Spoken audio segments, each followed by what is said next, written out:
Hello everyone, my name is Kumkum Gautam और आज हम प्रीवियस ईयर क्वेश्चंस करेंगे। तो CSIR के जो क्वेश्चंस हैं, जो प्रीवियस ईयर क्वेश्चंस हैं, आज वो डिस्कस करेंगे। CSIR UGC net life sciences की डिस्कस करेंगे and that would be useful for UP HESC, UPPSC और RPSC, zoology assistant professor exam और बॉटनी असिस्टेंट प्रोफेसर एग्जाम। तो इन सब के लिए इम्पोर्टेंट होने वाले हैं। क्यों? क्योंकि अगर देखा जाए जो तुम्हारे यूपीएचएससी में जो क्वेश्चंस आते हैं, यूपीपीएससी में जो क्वेश्चंस आते हैं, मोस्ट ऑफ द टाइम वो CSIR UGC नेट से मिलते जुलते होते हैं। तो अगर तुम इस चीज के लिए भी प्रिपेयर कर लोगे साथ में, तो बहुत सारी चीजें इनसे कवर हो जाएंगी। तो एक बार हम इसको प्रीवियस क्वेश्चंस करेंगे। अगर कोई भी डाउट आता है तो आप कमेंट बॉक्स में कमेंट कर सकते हैं or definitely I'll reply over there. Okay. Now, this is your first question. Which of the following gives the correct human disease causal microorganism?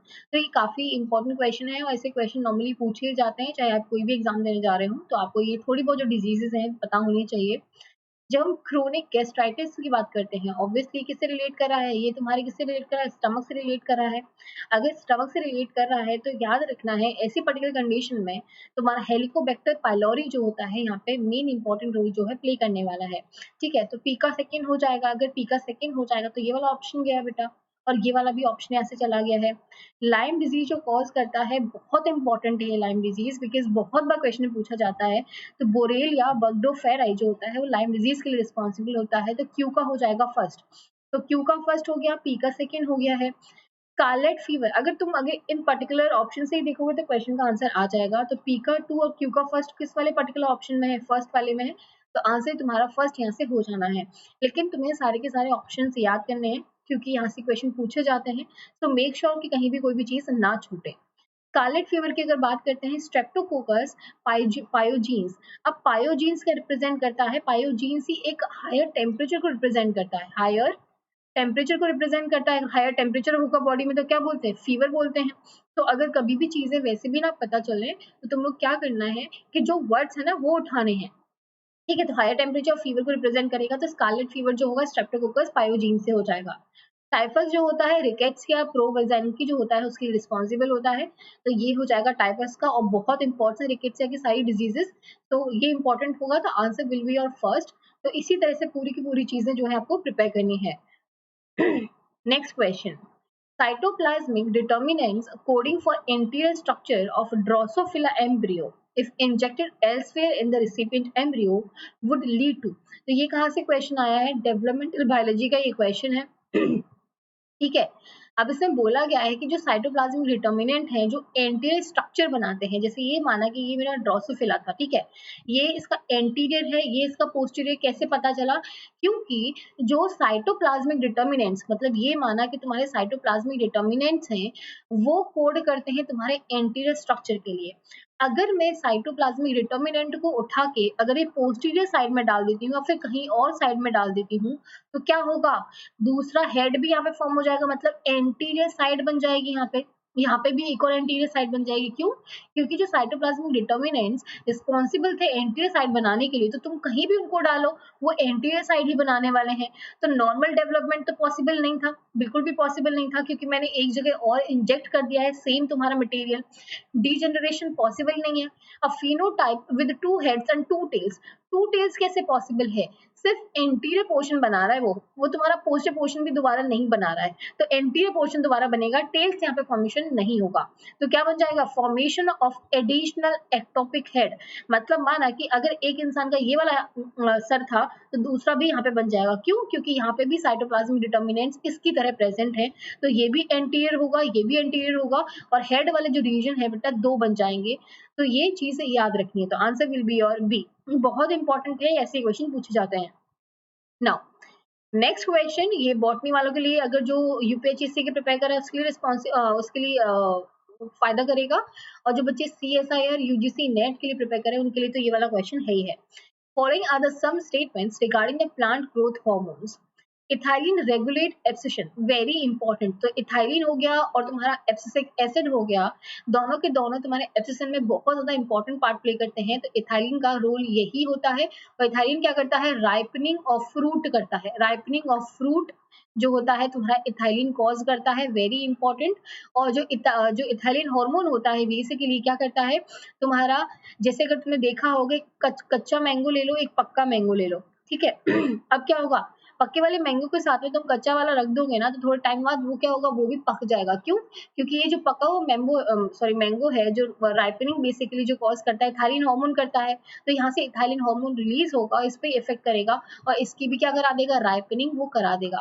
तो जैसे बनाना हो गया, बनाना की राइपनिंग भी सेम फिनोमेना पे होती है। तो वेरी इंपॉर्टेंट, इथाइलिन जो रेगुलेट करता है एब्सिशन को करेगा, ये भी इंपॉर्टेंट है। Gibberellin do not play any role in flowering, obviously इनका ही तो रोल होता है फ्लावरिंग में, इनका रोल नहीं हो तो फिर कैसे चलेगा। तो जिब्रेलिन जो हार्मोन होता है उसका रोल तुम्हारा फ्लावरिंग का होता है, बड डोमेंसी को ब्रेक करने का होता है, जिसकी वजह से बड डोमेंसी ब्रेक होगी और तुम्हारा सीड का डेवलपमेंट होगा और फ्लावर का फॉर्मेशन यहाँ पे देखने को मिलेगा। तो ये वाला पूरी तरह यहाँ पे गलत हो गया है। अब तुमसे पूछा क्या है, which one of the following combination of our statement is correct one, correct पूछा है। तो सेकंड वाला तो गलत हो गया, तो ये वाला ऑप्शन भी गया है और ये वाला ऑप्शन भी यहाँ से चला गया है। अब देखो, auxin and cytokinin promote the cell division, अगर तुम्हें ना याद हो तो मैं एक बार तुम्हें बताती हूँ। देखो, ऑक्सिन हो गया और साइटोकाइनिन हो गया, इन दोनों का रेशियो जो है काफी इंपॉर्टेंट पार्ट प्ले करता है। जैसे माना कि ये ऑक्सिन है, ये साइटोकाइनिन है, अगर ऑक्सिन का रेशियो ज्यादा होगा, साइटोकाइनिन कम होगा, तो क्या होता है, रूट का डेवलपमेंट देखने को मिलता है, रूट डेवलपमेंट देखने को मिलेगा। अगर ऑक्सिन का तुम्हारा कॉन्सेंट्रेशन कम होगा और साइटोकाइनिन का फॉर्मेशन ज्यादा होगा, तो तुम्हारा शूट का डेवलपमेंट देखने को मिलेगा, शूट का डेवलपमेंट देखने को मिलेगा। अब ये कहाँ पे यूज होते हैं, जब हम टिश्यू कल्चर की बात करते हैं। तो ऑक्सिन और साइटोकाइनिन का जो रेशियो है, ये रूट का ग्रोथ करवा रहा है, ये शूट का ग्रोथ करवा रहा है। तो ये सेल डिवीजन कराने में इंपॉर्टेंट पार्ट प्ले करते हैं। जब हम टिश्यू कल्चर करते हैं तो इनका मेन रोल जो है देखने को मिलता है। तो प्रमोट सेल डिवीजन, तो ये बिल्कुल सही है। अगर ये बिल्कुल सही है तो ये वाला ऑप्शन तो पॉसिबल ही नहीं था, ये वाला ऑप्शन तो पॉसिबल नहीं था।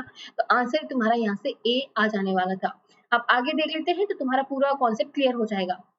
Now, overexpression of cytokinin oxidase would promote root growth. तो इससे पूछा गया है कि क्या साइटोकाइनिन ऑक्सीडेज का जो अगर ओवर एक्सप्रेशन हो जाएगा, तो बेसिकली जो साइटोकाइनिन ऑक्सीडेज होती है वो साइटोकाइनिन का सीक्रेशन नहीं होने देगी, तो उसका कोई भी लेना देना नहीं है रूट ग्रोथ से। तो ये वाला पूरी तरह यहाँ पे गलत हो जाएगा, शूट ग्रोथ से उसका लेना देना है। Abscisic acid inhibit the root growth and promote the shoot growth at lower water potential.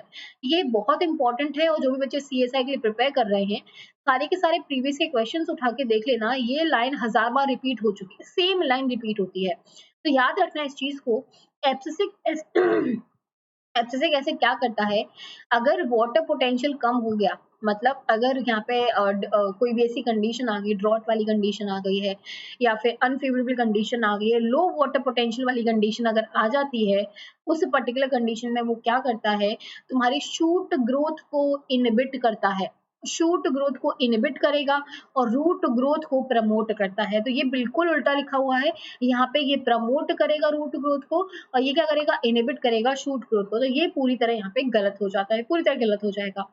Abscisic acid promote leaf senescence, एक एजिंग वाला प्रोसेस होता है लीफ में, जो एब्सिसिक एसिड उसको प्रमोट करता है और इथाइलिन से वो इंडिपेंडेंट होता है, क्योंकि इथाइलिन का रोल अलग है, इसका अलग है। तो ना तो इथाइलिन उसके में कुछ बीच में टांग अड़ाता है, ना एब्सिसिक एसिड उसमें टांग अड़ाएगा। सो दोनों का इंडिपेंडेंट अपना फंक्शन है, तो ये बिल्कुल सही है। तो answer will be your A. I hope ये क्वेश्चन समझ में आया होगा और आधी चीजें जब से कवर हो जाती हैं। चलो, और अगर कोई भी बच्चा नया है तो प्लीज सब्सक्राइब कर ले चैनल को, क्योंकि I am trying my bit to provide you videos which is related to these exams, और पूरी कोशिश है कि आपका जितना हो सके उतना मैं यहाँ पे पार्टिसिपेशन करूँ आपके ग्रोथ में। तो अगर कोई भी नया बच्चा है please subscribe the channel first. देखो, इन E. coli 4 HFR strain donate the following genetic markers in the order shown below। बहुत इंपॉर्टेंट है, इसको ध्यान में रखना है। Which of the following depicts the correct order? Correct order बताना है for the markers and the site of integration of the F factor is in the 4 HFR strain। अब इस क्वेश्चन को कैसे करना होता है, देखो दो चीजें होती हैं। देखो, एक होता है ये वाली चीज, ये एरो याद रखनी है, और एक होता है ये वाला एरो वाला चीज, ठीक है। यहाँ पे मतलब होता है ऐसे चढ़ना, ठीक है, और इसका मतलब होता है ऐसे उतरना। ओके, अब कैसे याद रखना है तुम्हें कि अगर तुम स्ट्रेन 1 को देखो, स्ट्रेन 1 को देखो किससे स्टार्ट हो रही है, एल से स्टार्ट हो रही है। ट्रेन 2 किससे स्टार्ट हो रही है, एम से स्टार्ट हो रही है। 3 किससे हो रही है, ई से हो रही है। फोर्थ वाली किससे हो रही है, डब्ल्यू से हो रही है। ठीक है, अब अगर मैं डायरेक्टली आंसर भी तुम्हें बताती, क्योंकि तुम्हें ज्यादा कंफ्यूजन क्रिएट नहीं करना है, उसके बाद पहली बार आंसर देख लेते हैं, उसके बाद फिर हम आगे चलेंगे। अगर तुम देखो यहाँ पे स्ट्रेन 1 लिखा हुआ है, ठीक है, स्ट्रेन 1 लिखा हुआ है, तो याद रखना है जब भी तुम्हें क्वेश्चन स्टार्ट करना है तो हमेशा तुम नीचे से ऊपर चढ़ोगे। तुम कहाँ जा रहे हो, माउंटेन पे चढ़ाई कर रहे हो, इतना ध्यान रखना है, माउंटेन की चढ़ाई कर रहे हो। ठीक है, तो अगर स्ट्रेन 1 देखोगे, यहाँ पे ये वाला एरो ऐसे है बेटा, तो मतलब क्या हुआ, तुम माउंटेन की चढ़ाई कर रहे हो, और यहाँ पे क्या हो गया, एल आ गया।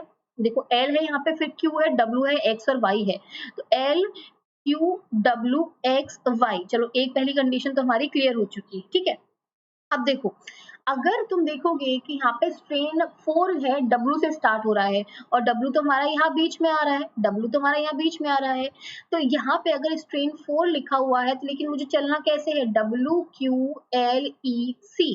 ठीक है, मतलब उल्टा जाना है, डब्ल्यू क्यू एल ई सी पे जाना है, तो मतलब ये कहाँ से, इधर से चढ़ाई होगी इसकी, तभी बिल्कुल सही है, इधर से चढ़ाई होगी, तभी तुम इस पर्टिकुलर डायरेक्शन में जा पाओगे। तो ये दो चीजें क्लियर हो गई, स्ट्रेन 1 और स्ट्रेन 2 क्लियर हो गया। अब आते हैं स्ट्रेन 3 पे। ठीक है, स्ट्रेन 3 पे आते हैं। देखो स्ट्रेन 3 कहाँ से स्टार्ट हो रहा है, ई से, और जहाँ से स्टार्ट होगा वहां पे क्या होगा, ये वाला एरो होगा जहाँ पे माउंटेन की चढ़ाई करनी होगी। तो ई से ये स्टार्ट हो रहा है, तो मतलब ये इधर से स्टार्ट हो रहा होगा चीज। ठीक है, यहाँ से स्टार्ट हो रही होगी, ई सी एम टी ए, तो ई सी एम टी ए, चलो ये भी बिल्कुल सही है, इसमें भी कोई प्रॉब्लम नहीं है।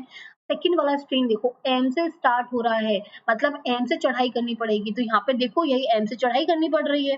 तो उसके बाद क्या है, M T A D Y, तो मतलब आंसर ही तुम्हारा बी होने वाला है, आंसर ही तुम्हारा बी होने वाला है। अब देखो, अगर तुम यहाँ पे स्ट्रेन 1 देखोगे, स्ट्रेन 1 देखोगे, यहाँ पे क्या है, यहाँ पे तुमने चढ़ाई करी, चलो मैंने माना पढ़ाई तुमने चढ़ाई करी, एल क्यू डब्ल्यू, स्ट्रेन 4 आ गया। अब स्ट्रेन 4 पे अगर तुम यहाँ पे उल्टी चढ़ाई करोगे, ठीक है, उल्टी चढ़ाई करोगे, तो यहाँ पे तो एक्स और वाई भी तो चाहिए था ना बेटा, तो एक्स और वाई तो यहाँ पे आ गया, तो ये तो बिल्कुल ही पॉसिबल नहीं था, लीनियर तो बिल्कुल पॉसिबल नहीं था, क्योंकि यहाँ पे चीजें जो है आपस में रिलेट कर रही हैं। डब्ल्यू जो यहाँ पे था यहाँ पे आ गया है, ये एम यहाँ पे था तो ये एम यहाँ पे आ चुका है, ये ई यहाँ पे था तो ये ई यहाँ पे आ चुका है, तो लीनियर तो पॉसिबल था ही नहीं, सर्कुलर फॉर्म में ही आने वाला था आंसर। तो ये वाला भी यहाँ से गलत होता है, क्योंकि लीनियर तो हो ही नहीं सकता है। अगर तुम ये वाला क्वेश्चन देखोगे, ये वाला क्वेश्चन देखोगे, तो यहाँ पे एल से तुम्हारा स्ट्रेन 1 स्टार्ट होने वाला था, यहाँ पे वाई से स्टार्ट कर दिया बेटा, ये तो पूरी तरह ही गलत है। तो आंसर तुम्हारा क्या होने वाला था, B will be your right one. I hope ये चीज समझ में आ गई होगी, बहुत इंपॉर्टेंट है, ऐसे क्वेश्चन पूछे जाते हैं। Next question, mutant of LEC-Y, that is Y negative gene of E. coli do not synthesize the lactose permease protein. The following statements refer to the behavior of the LEC-Y mutant under different experimental conditions.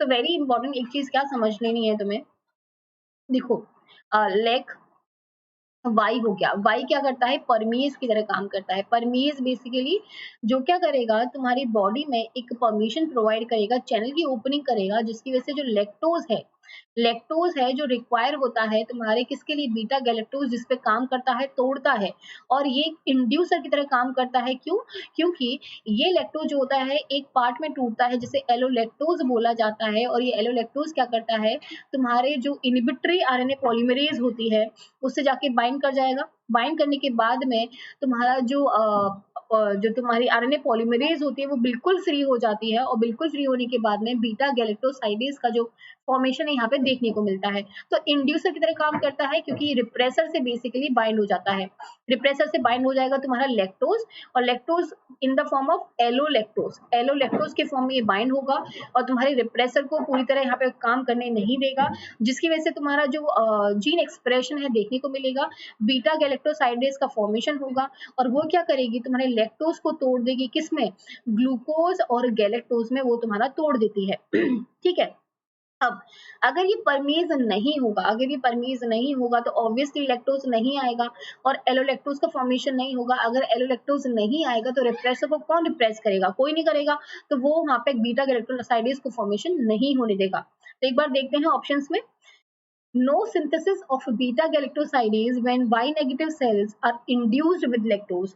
तो क्या ऐसा possible है? यही तो मैंने बताने की कोशिश करी है कि अगर तुम्हारा Y नेगेटिव सेल्स है, ठीक है, मतलब परमिशन ही नहीं मिल रही है लैक्टोज को आने की, जो इंड्यूस करने वाला था, ठीक है, तो वहां पे बीटा गैलेक्टोसाइडेज का फॉर्मेशन नहीं होगा, तो ये बिल्कुल सही हो जाएगा। Synthesis of the beta galactosidase when cells are induced with lactose, ये नॉर्मल कंडीशन थी, लेकिन इस कंडीशन में, इस पर्टिकुलर एक्सपेरिमेंटल कंडीशन में ये पॉसिबल नहीं है, तो इसलिए वाला गलत हो जाएगा। No synthesis of beta galactosidase when cells are induced with IPTG। तो बेसिकली IPTG जो है एक ऐसा इंड्यूसर है जो नॉर्मली हम लैब वगैरह में यूज करते हैं, और एक तुम्हारा सिंथेटिक इंड्यूसर है जिसमें तुम्हारा परमिशन की रिक्वायरमेंट नहीं होती है। ये IPTG क्या करता है, तुम्हारे रिप्रेसर से बाइंड करेगा, बाइंड करने के बाद में वहां पे उसका रोल को बिल्कुल बंद कर देता है, और जिसकी वजह से क्या होता है, बीटा गैलेक्टोसाइडेज का जो तुम्हारा फॉर्मेशन है, जो सिंथेसिस है, वो देखने को मिलती है। तो इसको याद रखना है। तो synthesis of the beta galactosidase when cells are induced with IPTG, तो ये बिल्कुल सही हो जाएगा। तो अगर तुम्हारे पास सिंपल, अगर तुम लैक्टोज लेके चल रहे हो, सिंपल लैक्टोज लेके चल रहे हो, कोई भी तुम बाहर से चीजें नहीं डाल रहे हो, और तुम्हारा परमेज जो है वो क्या है, तुम्हारा परमेज काम नहीं कर रहा है, तो उस कंडीशन में बीटा गैलेक्टोसाइडेज का फॉर्मेशन देखने को नहीं मिलेगा। लेकिन अगर तुम आईपीटीजी को इंड्यूसर की तरह काम कर रहे हो, तो यहाँ पे इस पर्टिकुलर कंडीशन में क्या होगा, बीटा गैलेक्टोसाइडेज का फॉर्मेशन और सिंथेसिस जो है वो देखने को मिलेगी। तो ये बिल्कुल सही है, इसको याद में रखना है। तो 1 और 4 अगर सही हो गया तो ये वाला ऑप्शन तो सारे गए, और आंसर ये आ जाएगा, first will be your right one. अब लास्ट वाला देख लेते हैं। देखो, the cells induced with IPTG can not grow in the presence of a TUNPG, मतलब एक ऐसा कंपाउंड जो क्या करता है, whose uptake is mediated by the lactose permease and cleaved by beta galactosidase to release a toxic compound। तो बेटा यहाँ पे लैक्टोज परमेज तो काम ही नहीं कर रही है, तो फिर वो कैसे काम करेगा, तो बिल्कुल गलत हो गया। तो कैन नॉट ग्रो वाली कंडीशन तो नहीं होगी, क्योंकि लैक्टोज परमेज वहाँ पे काम नहीं कर रही है, तो तुम्हारा वहाँ पे उस पर्टिकुलर प्रेजेंस में, TUNPG के प्रेजेंस में भी वो ग्रो कर जाएगा। तो cell induce with IPTG can grow in the presence of TONPG, तो ये बिल्कुल सही होगा, तो answer will be your first. Okay, next question पे चलते हैं। देखो, in C. elegans during embryogenesis, an anchor cell and the 6 hypodermal vulval precursor cell VPCs get involved in forming the vulva. If 3 of the VPCs are killed by the laser beam, a normal vulva is still formed. This could be due to the following possible regions। देखो, एक बार बता देती हूँ मैं क्या होता है। ये तुम्हारा एंकर सेल होता है, ठीक है। अब यहाँ पे क्या होता है, ये एंकर सेल क्या करता है, 6 हाइपोडर्मल वल्बल प्रिकर्सर सेल का फॉर्मेशन करता है, ठीक है।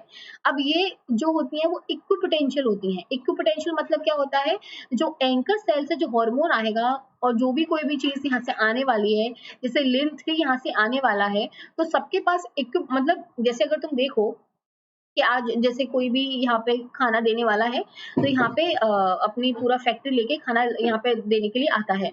अब सबके पास अपनी अपनी प्लेट है, बिल्कुल इक्वल साइज की प्लेट है, बिल्कुल इक्वल साइज की प्लेट है। सब कैपेबल हैं कि मैं भी इतना खाना खा सकता हूँ, मैं भी इतना खाना खा सकता हूँ, वो भी इतना। तो सारे के सारे जो 6 के 6 लोग हैं वो खाना खा सकते हैं सिमिलर प्लेट्स में, और जितना उनको मिलेगा वो सब उतना ही खा सकते हैं। अब क्या होता है, लेकिन 3 लोगों का जो कनेक्शन है, जो बांटने वाला है खाने को, उससे ज्यादा कनेक्शन है उसका, और 3 लोगों से उसका इतना ज्यादा अच्छा कनेक्शन नहीं है, तो वो क्या करेगा, इन तीनों को ज्यादा खाना देगा, जबकि 6 कैपेबल थे उतना खाना खाने के लिए, लेकिन सिर्फ 3 को ज्यादा दिया और इन 3 को थोड़ा कम खाना दिया। तो ये क्या होगा, इनकी ग्रोथ ज्यादा अच्छी हो जाएगी और इन तीनों की ग्रोथ ज्यादा अच्छी नहीं होगी। मतलब क्या हुआ, 6 वीपीजीज होते हैं, मतलब वल्वल प्रिकर्सर सेल होते हैं, जो इक्विपोटेंशियल होते हैं, 6 के पास उतनी पावर होती है कि वो वल्वा फॉर्म कर सकते हैं, लेकिन जो LIM3 मिलता है वो सिर्फ 3 को मिलता है अच्छे अमाउंट में। तो जो पहली होती है प्राइमरी वल्वल प्रिकर्सर सेल बनाती है, जिसको LIM3 बहुत ज्यादा अमाउंट में मिलेगा। सेकेंडरी वल्वल प्रिकर्सर सेल्स कौन सी होंगी, जिनको LIM3 जो होगा इससे कम मिलेगा, लेकिन थोड़ा सा ज्यादा मिलेगा। और टर्शरी जो होती हैं उनको बेचारों को बहुत कम, और हाइपोडर्मल सेल्स उनको बनानी पड़ती हैं। तो ये तुम्हारा कॉमन इसका वो होता है, तो ये मैंने तुम्हें बता दिया है। देखो, पी वाला क्वेश्चन पढ़ते हैं। 6 hypodermal VPCs form equivalence group of cell। अभी बताया मैंने कि equivalence group of cells बनाती हैं 6 होंगी, ये बनाएंगी।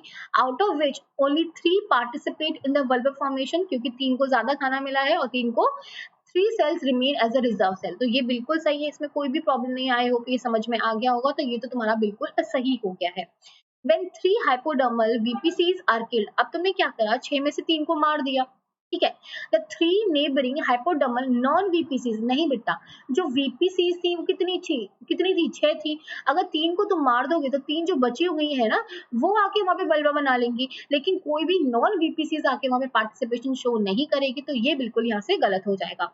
Anchor cell function as an inducer which can induce epithelial cells of gonad to get recruited to compensate for the loss। नहीं बेटा, ये बिल्कुल गलत हो जाएगा, यहाँ पे उसका कोई भी ऐसा रोल देखने को नहीं मिलता है। एंकर सेल एक इंड्यूसर की तरह काम करेगा, जो which can specially induce only 3 hypodermal cell to form a vulva. तो ये बिल्कुल सही हो जाएगा। प्राइमरी और सेकेंडरी वाली जो वल्वा प्रिकर्सर सेल होती हैं वो तुम्हारा वल्वा का फॉर्मेशन करती हैं, तो दिस इज ये भी बिल्कुल सही होगा। So which combination of the above statement is correct, तो P and S will be your right one. तो ये बहुत इंपॉर्टेंट क्वेश्चन था, ध्यान में रखना है। नेक्स्ट क्वेश्चन देखते हैं। Genetic studies demonstrate that TATA binding protein TBP mutant, मतलब वो काम नहीं कर रहा है, cell extract are deficient in transcription of the genes from all the 3 promoters class 1, class 2 and class 3। now following other statement describe the characteristic feature of TBP। अब तुम्हें TBP के characteristic feature बताने हैं, ठीक है। अब तुम्हें क्या बताना है, which of the following combination is not correct। TBP is considered as an universal basal transcription factor। तो हमें पता है कि जब ट्रांसक्रिप्शन स्टार्ट होता है उस टाइम पे TBP आता है और बाइंड करता है तुम्हारे, उसके बाद RNA पॉलीमरेज वहां पे अपना ट्रांसक्रिप्शन करना स्टार्ट कर दी है। अगर तुम्हें पता है ये TBP जो है वो हर जो तुम्हारा कोई भी यहाँ पे प्लांट्स हैं या फिर एनिमल्स हैं, सब में ही देखने को मिलता है, इसलिए इसको यूनिवर्सल बेसल ट्रांसक्रिप्शन फैक्टर बोला जाता है, सब में देखने को मिलेगा। तो अगर ये वाला सही है, तो अगर तुम देखोगे TBP is not required for the transcription of archaeal genes. बेटा यूनिवर्सल ऑलरेडी बोल दिया है, दोनों कॉन्ट्राडिक्टरी नहीं हो गए। यूनिवर्सल बोल दिया है कि सब में प्रेजेंट है, तो आर्कियल जीन्स में क्यों नहीं होगा, उसमें भी होगा, तो ये वाला यहाँ से गलत हो जाएगा। तो क्यों वाला गलत हुआ। TBP is involved in recognizing TATA box, तो इसी को बोला जाता है Tata binding protein. Tata binding protein का मतलब क्या हुआ, टाटा बॉक्स से ही तो जाके रिकॉग्नाइज करके बाइंड करेगा, उसका नाम ही वही है, तो ये तो बिल्कुल सही है, इसमें कोई भी प्रॉब्लम नहीं है। TB operates at all promoters regardless of the Tata content. बेटा टाटा देख के ही तो वो बाइंड कर रहा है, अगर टाटा बॉक्स में वो रिकॉग्नाइज करेगा कि हाँ ये मेरा वाला टाटा है, तभी तो वो बाइंड करेगा। ऐसे टाटा कंटेंट को बिना पहचाने थोड़ा बाइंड करेगा, तो ये वाला पूरी तरह गलत हो जाएगा। तो Q and S will be right one. तो C जो होगा बिल्कुल सही होगा, क्यों, क्योंकि वो पूरी तरह गलत थे। देखो नेक्स्ट क्वेश्चन है, लास्ट क्वेश्चन है ये, क्योंकि ज्यादा बड़ी वीडियो नहीं बनानी थी, और कोई भी अगर नया बचा है तो प्लीज सब्सक्राइब कर ले चैनल को। The Hardy-Weinberg principle comes from considering what happens when Mendelian genes act in a population. The model predicts that there will be no change in allelic frequencies when। तुमसे पूछा गया है कि ऐसे कौन सा मॉडल होगा जहाँ पे एलेलिक फ्रीक्वेंसी में बिल्कुल भी चेंज देखने को नहीं मिलेगा। अगर माइग्रेशन करोगे तो ऑब्वियसली चाहे तुम्हारा इमाइग्रेशन हो या फिर इमिग्रेशन हो, दोनों में तुम्हारा क्या होने वाला है, चेंज होने वाला, तो ये बिल्कुल गलत हो जाएगा। पॉपुलेशन सफर्स अ बॉटल नेक, अरे बॉटल नेक में तो पूरा का पूरा पॉपुलेशन ही पूरा वहां पे चला जाता है, तो यहाँ पे तो एलेलिक फ्रीक्वेंसी चेंज होगी। और रेयर न्यू म्यूटेशन, कोई भी म्यूटेशन अगर होगी तो वहां पे एलेलिक फ्रीक्वेंसी चेंज होगी। लेकिन अगर कोई भी इवोल्यूशनरी प्रोसेस काम ना करे, मतलब नेचुरल सिलेक्शन वहां पे काम ना करे, म्यूटेशन वहां पे काम ना करे, माइग्रेशन वहां पे काम ना करे, तुम्हारा कोई भी इवोल्यूशन ना हो, तो उस पर्टिकुलर कंडीशन में कोई भी एलेलिक फ्रीक्वेंसी चेंज नहीं होगी। तो answer will be your D. तो डी जो होगा बिल्कुल सही यहाँ पे हो जाएगा। तो please like the video, share the video और सब्सक्राइब कर ले चैनल को, जिसकी वजह से जितनी भी और वीडियोस आएंगी तो आपको देख पाएंगे। Thank you so much, thank you.